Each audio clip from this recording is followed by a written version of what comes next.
कृष्ण की बांसुरी के बारे में एक सुंदर कहानी है। हम सब जानते हैं कि कृष्ण सदा अपने हाथ में बांसुरी पकड़ते हैं। वास्तव में इसके पीछे एक विख्यात कहानी है। हर रोज कृष्ण बगीचे में जाकर सभी पौधों से कहते थे, मैं तुमसे प्रेम करता हूँ। यह सुनकर सभी पौधे अत्यधिक प्रसन्न होते थे और जवाब में वे कृष्ण से कहते थे, कृष्ण, हम भी आपसे प्रेम करते हैं। एक दिन अचानक तेजी से दौड़ते हुए कृष्ण बगीचे में आए और सीधे बांस के वृक्ष के पास गए। वृक्ष ने कृष्ण से पूछा, कृष्ण, क्या बात है?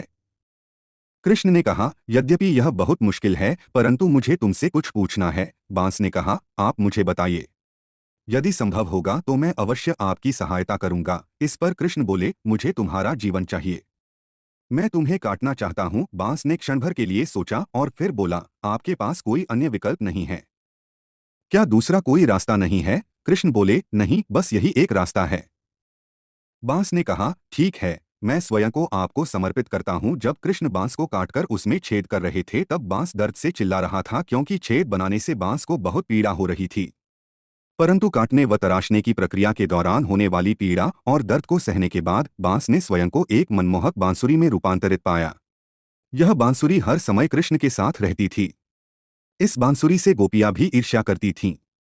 उन्होंने बांसुरी से कहा, अरे, कृष्ण हैं तो हमारे भगवान, पर फिर भी हमें उनके साथ केवल कुछ समय ही व्यतीत करने को मिलता है। वह तुम्हारे साथ ही सोते हैं और तुम्हारे साथ ही उठते हैं। तुम हर समय उनके साथ रहती हो। एक दिन उन्होंने बांसुरी से पूछा, हमें इसका रहस्य बताओ।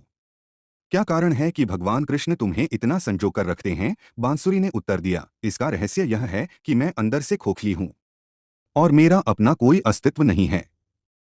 सही मायने में आत्मसमर्पण इसी को कहते हैं, जहां भगवान आपके साथ जैसा वह चाहें वैसा कर सकते हैं। इसके लिए आपको डरने की जरूरत नहीं है, केवल स्वयं को पूर्णतया समर्पित करने की आवश्यकता है। वास्तविकता में आप कौन हैं? आप प्रभु का ही स्वरूप हैं। ईश्वर को पता है कि हमारे लिए क्या सर्वोत्तम है। उन्होंने हमारे लिए सर्वोत्तम आयोजित किया है। हमें अपना सर्वश्रेष्ठ करने के बाद शेष सब प्रभु पर छोड़ देना चाहिए। हमारी दृष्टि सीमित है। हम परीक्षाओं व पीड़ा से घबराते हैं, पर हमें इस बात का एहसास नहीं होता है कि आने वाले समय में इसमें हमारा भला निहित होता है। जब हम स्वयं को संपूर्ण रूप से ईश्वर के चरणों में समर्पित करते हैं तो प्रभु हमारे भले का उत्तरदायित्व अपने हाथ में ले लेते हैं और हमें सदा सर्वश्रेष्ठ ही मिलता है।